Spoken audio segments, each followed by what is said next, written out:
All right, Minneapolis is once again facing turmoil after another ICE-related shooting, and emotions in the community are running hot. The community is processing trauma and anger and uncertainty. Roshini Rajkumar is a nationally recognized crisis strategist and host of the Crisis Files podcast. She helps leaders navigate high-pressure moments with clarity and credibility. With a background in law and communications, she brings a unique lens to situations where public trust and safety collide head on. She also lives in Minnesota, just a few miles from where much of the protesting and violence has occurred, and she joins us now. Good morning, Roshini. How are you? Good morning, Kevin. And there definitely are some clashes in all of these worlds. I mean, we are just this hotbed of crisis is happening in Minneapolis again, and it's troubling for me as a resident, and it's scary on so many levels. It has to be somewhat terrifying. I mean, you don't know if the next moment is going to trigger an incident where the whole city ends up in a riot. Yeah, and I mean it's as kind of granular as this. Yesterday, I had an afternoon appointment for something very relaxing, a facial, and my husband said to me before I left, "You don't have to drive near the clashes, do you?" You know, I mean, he was worried on that level for me. And it's those kinds of things in kind of the day-to-day. And one of the things that I always think about is I watch international news and how the Middle East just lives in this kind of turmoil all the time. That's kind of what we're doing right now if you are in that urban core of Minneapolis. I started the show this morning talking about the Insurrection Act and how this is something that has been used before, and it's probably something President Trump could be within his legal right to use again, depending on the circumstances. And I thought, boy, this is something the people of Minnesota do not want. Nobody wants this. You don't want federal enforcement coming in. You don't want military coming in to your state. It can set a state, a region back decades. It becomes, Yes. it goes from protest to occupation. And I don't know if, because you can, people in Minnesota they can stand up and they can protest peacefully and lawfully and show that that the state understands, democracy and protest, but at the same time can do it peacefully. If they prove Washington correct that things are out of control, then look, this could happen, and it could be a really big deal, not just a headline or a fun afternoon on a Saturday. Right. I mean, this is not just an afternoon one-shot thing. I really appreciate you having me on, Kevin, because above all else, I am a licensed attorney who believes in the law. I believe in the power of the law. I believe even when things run amok, regardless of which branch of government we're looking at in the U.S., if everyone just looks at the law, we have a lot of guidance. And the law could be statutory law in each state. It could be federal statutory law. And then, of course, the good book, the United States Constitution. So when I hear talk of the Insurrection Act, I get nervous. And every part of me, as a crisis strategist, as a former journalist, as a lawyer, the president, I hope, does not invoke this. And here's why. I heard another legal scholar recently, maybe even yesterday, on some outlet, sharing that act has only been used 30 times in the history of the United States. In the history of the United States. And I will tell you, for everything I understand about the law, the president should not use it now in Minnesota.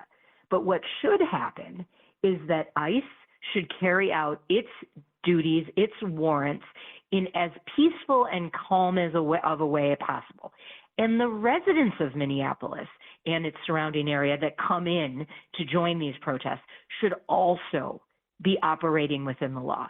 There is nothing about what protesters do that should involve turning cars over, putting firecrackers in front of ICE officers.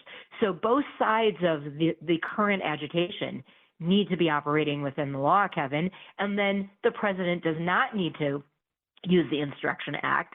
And there are other legal means and other means that can be used far before we get to the Insurrection Act. Yeah, let's hope so. But we don't know because it doesn't seem like things are going really in the right direction. I've been on dozens and dozens of law enforcement operations, and these people, they don't get paid a ton of money. They have a job to do. They're told that we're going to this location and we're going to get this person, and this person might be dangerous. And if something goes wrong, here's where the closest hospital is, and this is how we're going to get people there. And this is what goes on in the moments before an operation. These officers are tense. Their lives potentially are on the law. They don't know what's going to be behind the door when they go to do these operations.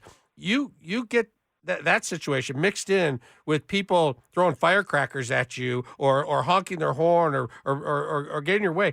The potential for more shootings is high, in my opinion, not low. I think it's high with what's going on as these ICE officers continue their operations. They're going to continue their operations. And if the people continue to do what's happening right now, there's going to be more shootings. If there's more shootings, I could see us getting to a point of the Insurrection Act, and it's absolutely not something I want to see.